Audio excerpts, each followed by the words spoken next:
hello, thanks for the submission. Yeah, don't sweat it being late. It was fine.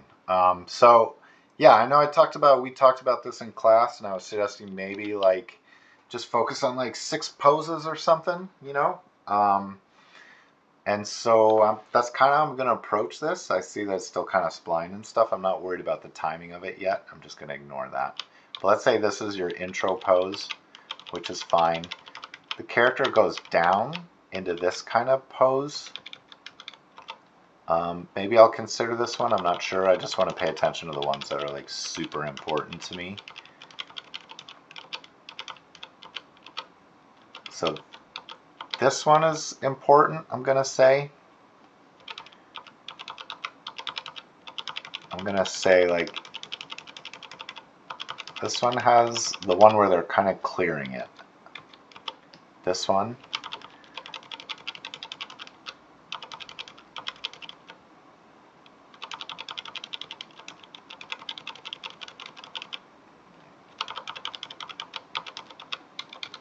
Yeah, this one. And then I think there's some that I would want to see on the back end of this that we're not there on yet. So let me just look at these poses. And I can actually compare them to your reference poses. Oh, no, I can't because the reference cuts off a little soon. So I know in your reference, so what I'm seeing in your reference and how I analyze it, right, is like obviously right now, let me get a color here, all the weight's on this foot, right, in your reference. Let me put that on the same frame. Okay. Let me just, okay, personal operate, okay. So I'm going to say all the weight's right here on that frame, right? And then in your reference, your character plants this foot, and as they shift all their weight over onto that foot, the other foot's like still kind of pushing off the ground, right? So that's kind of what we're looking for. I need to make sure. But when I was looking at your poses, this pose I feel like maybe we can make a little more dynamic. And so I'm going to look at the reference to see what they did, right? Because here, like, I'm feeling this. I'm going to compare this to what you have for that same part. If you can, I would highly recommend like syncing up your poses with your reference so you don't have to do an exercise like this. There's a way to slip, like, what do I want to say? Sorry, let me fix this so my brain can start working again. There's a way to, okay, I can't see the ghosting in that frame. Okay, so I think with this pose, this leg has to get out farther, right? I feel like in order to get this leg out farther, you may have to bring down your center of gravity, and then you know, like maybe there's a little bit more of a crouch in here. Okay, let me go back to finish one thought at a time. So if you can get your reference synced up to your animation poses, then you're going to be able to do much easier like one-to-one. You're going to be able to like, what is the reference doing? What is this doing? So there's a way in Maya, if you need help doing this, there's a frame offset where you can kind of get your reference to be in sync with your animation. Now maybe the reference is in slow motion. Yeah, it's in slow motion. You can even speed up your reference to like match the speed that you want your stuff at. Or you can just grab certain frames out of your reference and have them match the frames at which you're doing your work. But anyways, I don't mean to harp so much on the reference. So let's look at these poses. So this is a cool starting pose. I'm perfectly fine with this. Maybe you want to bring, I don't know, it's kind of an action hero starting pose, which is fine, and I'm happy with it. But the only thing I don't like is when you go into this first pose, how this foot slides back, right? If I feel like that, like, let me get rid of this drawing because I want to see where the foot is. If you're going from this pose to this pose, I would have this foot, like the toes on this foot, to kind of remain locked in space, and to keep this foot the same, and instead like move everything else forward. You know what I'm trying to say? Like the body moves forward, center of gravity moves forward. So you're going from this, let me turn off ghosting. So you're going from like this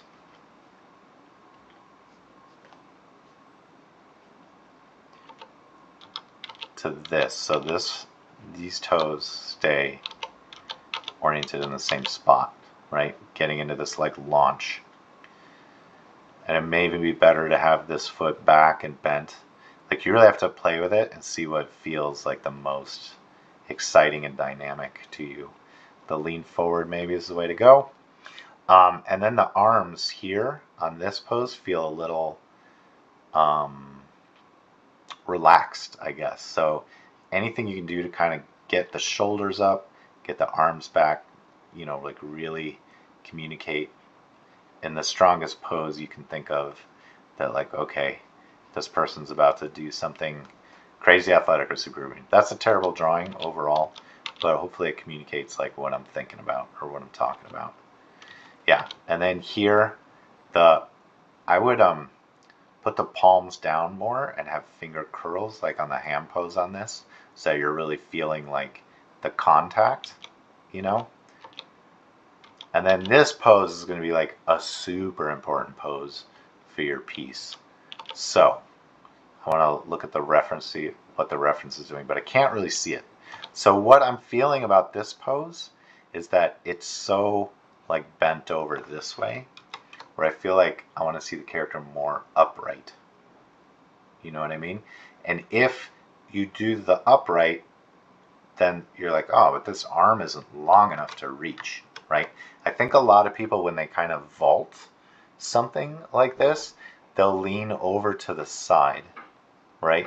So I'm trying to draw this kind of over to the side, like that's the torso, and one arm can remain like fully planted here, while the other arm has freedom to kind of do whatever they need it to do. Let's maybe like this on one arm and the other one, but I don't know. This is a pretty extreme change from what you had, but it's just one of the potential solves. And also with the feet, one of these feet should be trailing the other one, right? So I feel like this one's going to stay planted the longest, and that one's going to pick up the first or sooner. Yeah, and that's kind of what we're seeing here in your reference, is this foot stays planted. So because that foot stays planted the longest, on the clearing pose here, maybe you don't want to do what I suggested, which is fine, but one of the feet is farther along in clearing this than the other one is. The other one may still be kind of like working its way up into a bent shape to like swing up and over the vault. I don't know. This is a confusion of a drawing, but hopefully when you watch it on the video, it'll kind of make sense. Yeah, because here I really feel like she's about to land on her face. You know what I mean? Because she's so bent over here. So check out the reference, see how bent over the character is. I mean, here the character's weight. Does this thing, okay, it's hard to tell from the reference. I thought this thing stopped here, but it looks like it continues up to like there. Like there's white on white here, and I can't see any kind of delineation, but it's probably there, right? Yeah, so I don't know. I'd love to be able to see the whole reference and stuff, just to know if what I'm giving you is, the notes I'm giving you is like in line with what you're thinking or what you're doing. And maybe I'm drawing everything like too crazy here, and maybe it's not as big of an adjust as I'm suggesting. Maybe the adjustment is just to like kind of pick this up more. Keep her head always looking to the future, always looking like where they're going. And so don't have the character's head stare at the ground. Instead, have it always looking forward, you know? I've seen parkour people, maybe they get one foot over completely and the next foot is like still starting to go through that process. Maybe the hands are like back here. Maybe this one is also planted, but it's kind of cool if you don't have to have this one planted, a little more like Spider-Man-y or something. Spider-Man is parkour, let's face it. That's what made him, he was parkour before parkour was the thing. Something like that. I don't know exactly what you want to do with that pose, but this is cool. I love this. I love how the feet are pointed to like where you're going. I just wish they weren't so in sync. So maybe at this point, you have one foot up like that, the other foot could be back like this. Whatever it takes to like clear your obstacle here. The other foot could even be further back. I'm drawing over top of my arrows. I don't know. That's probably too back. I'm going to erase that. Let's pretend that never happened. Even if it's not this extreme, even if it's just a little bit like this, like a little bend, just so that the feet aren't twinned and aren't exactly the same, I think it's going to serve you well. If you can introduce any kind of twist to the torso, like maybe one hand made it over before the other hand did, so like, one hand is back more, the other hand is like a little bit forward because it did its job sooner than the other one. Try to like really push these poses, break up tweening, make them super cool. Look at reference, like I said, like Spider-Man comics are a great reference. All right, so I'm gonna check it out from this view, which I know I read your note about it being a little less like resolved, you know what I mean? So yeah, so one of the things that I'm noticing is it's like her torso is always like pretty flat to the box. So we kind of want to find opportunities to kind of like break that up. Like here the hands are in different places, which is great. But this might also mean that her torso is slightly turned this way to anticipate the weight, or maybe it's the opposite of that, because maybe just before this she reached forward with that shoulder, so her torso would be a little bit tipped this way. Just try to get it like off center and off like the computer perfection. But this is going to be a great piece to like learn a lot of this stuff from. Like you probably don't have the geometry to get her body through while both hands are touching the ground, just based on, I mean, obviously, okay, so this is obvious. You probably know this is obvious stuff. But like if you look at the left edge of this controller, it's pretty consistently in this kind of plane as it jumps up. And then when you go up to here, it like jumps way over this way. Her hands slide over that way. So that's probably just an errant key or a mistake or something. But I kind of also feel like, and then it jumps back this way. So I think that's why, when you're looking at it, you're like, oh, this is crazy. But yeah, so we'll come up with a new dynamic pose for this. Maybe it gets her hips turned like this. So like one of the legs can be coming through knee first like this, with the foot trailing behind, and then the other one where the knee comes up a little higher. Whatever pose you're working on, you're gonna have to make sure it works well. Okay, for a piece like this, you can make it work from multiple angles if you want, right? But you don't have to.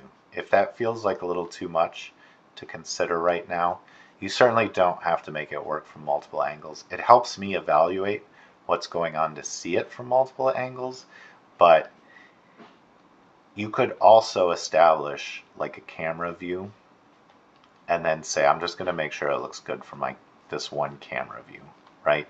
And then we don't have to worry so much about what exactly is going on So maybe that's another arm coming down. I don't know. This is going to be a little tricky to figure out how to get the legs and feet to fit through, because I'm not sure that they're going to fit through this little shape that's being drawn by having both hands on this thing. Maybe that's what happens in the reference, so we can look at that to figure out if this person was like super flexible, like maybe these are the knees, like both of the knees got tucked into the chest like pretty extreme, and it's like the whole character is like in this tiny little cannonball shape to make that work and look good from all angles. But yeah, but this is how I'm going to encourage you to start, is just figure out like the resting pose, the spring into action pose, the anticipation to the jump kind of pose, what it looks like to clear this object, what that actual jump pose looks like, and then like a landing pose, and then if possible maybe a pose here of like where the character is ultimately gonna come to rest, you know what I mean? Like maybe just some kind of like, this is an idea of how I want to end it kind of thing. Maybe something like that. And you know, so you don't have to worry about the entire animation all at once. You're just worried about like making the coolest, most important storytelling poses that there are. And then we'll work on the in-between poses after that. But yeah, don't worry about the timing. Don't worry about how it's interpolating between each other. Like I just want to approach this from an aspect of getting like these poses nailed, because you don't want to figure these out like midstream. It's really great to figure it out as you're going. All right, hopefully all that makes sense and all that is helpful. I really appreciate the submission. This is great, a great place for us to like start the conversation on. And I love the reference and the idea that you have for this piece. So let me know if you need help retiming your reference or picking out poses or on anything. I have office hours whenever you need them. So yeah, just send me an email. Okay, see you next week. Bye.